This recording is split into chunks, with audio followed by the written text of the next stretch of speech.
We had a caller that has called in a few times who's talked about, you know, how he doesn't understand how Christianity could have caught fire so fast and, you know, progressed so much. As I was flipping channels, I came across a special that was about the Pope and the history of the Catholic Church.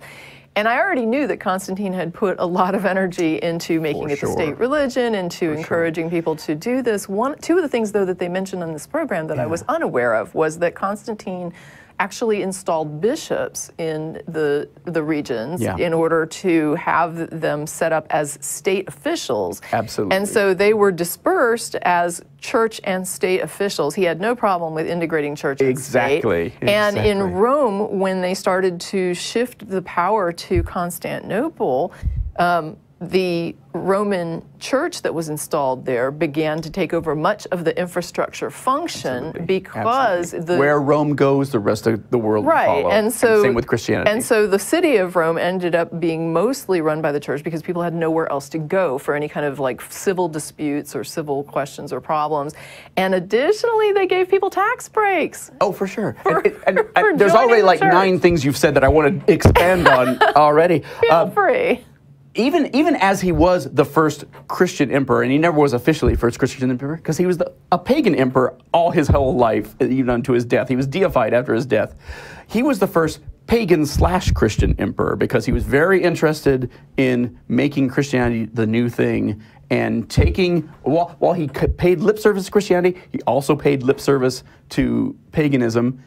And as he made that sea change from making paganism the official religion to Christianity, the official religion, a religion he loved because it was everything a totalitarian dream had. Say, oh, you obey your bishops, that's great, yes, keep doing that. Here's bishops, this is what you need to tell them, this is what we need to sort out these doctrinal disputes. Let's let's get on the same page, we're all gonna believe the same thing.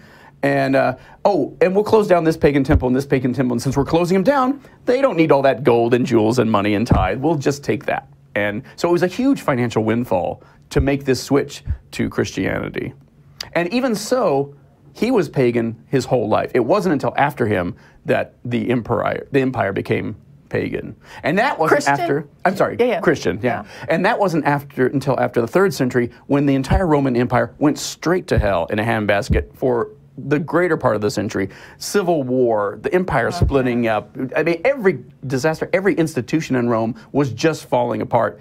And all of a sudden, this doomsday cult that's been here all along, it's not been on anybody's radar. It didn't just, you know, snowball down Golgotha and spread like wildfire. No, it was invisible, socially invisible for hundreds of years. Some of our earliest historical corroboration for the existence of Christianity is people talking to the emperor saying, yeah, and this is like the attorney general of the Roman Empire saying, yeah, there's these things called Christians. You probably never heard. I don't know what they are, but you know, what do we do with these guys? And they were socially invisible. Like Jehovah's Witnesses are so much more on the mainstream than these guys were. For hundreds of years, they didn't even reach the level of minor Roman cults until everything started going to hell in a handbasket. All of a sudden, this doomsday cult started making a lot more sense and taking over